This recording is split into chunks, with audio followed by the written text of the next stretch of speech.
They called him the Prince of the People. Prince Idris of Kogi was young, strong, and beloved by all.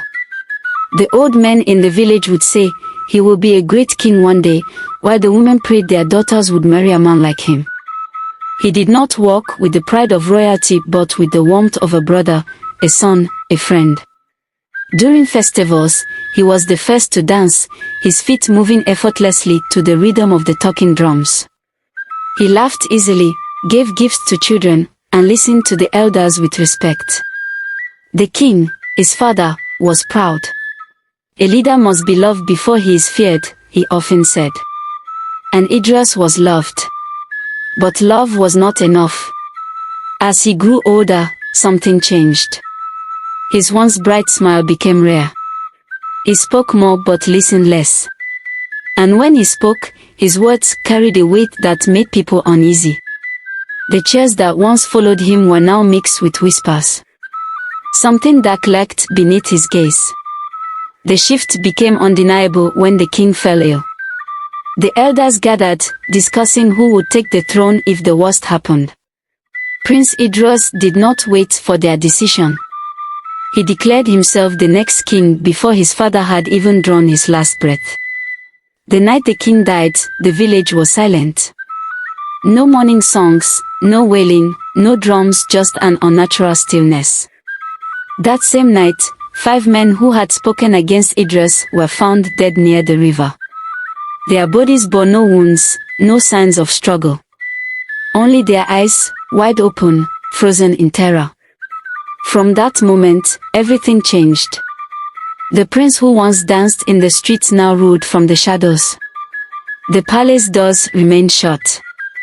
Those who questioned his rule disappeared. Some said they fled.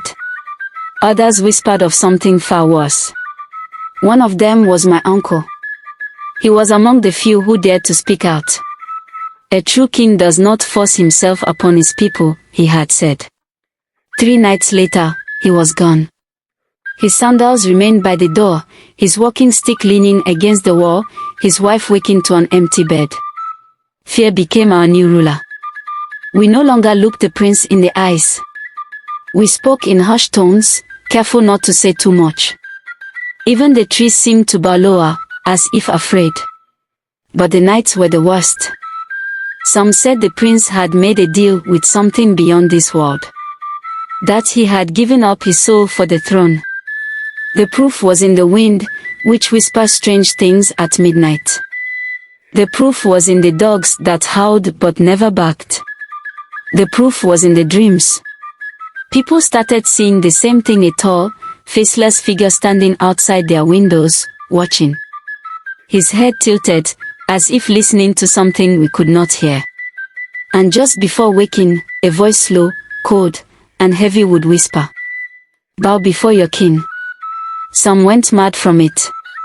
Others fled, never to return. Those who stayed learned 3 rules: never speak against the prince, never walk at night, and never, ever stare into the darkness for too long. I do not know how the story ends because I left before it could claim me too. But I still dream of him, of the faceless man, of the silence that swallowed my home. And sometimes, when the night is too quiet, I swear I hear a voice whisper, slow and cold, "Bow before your king."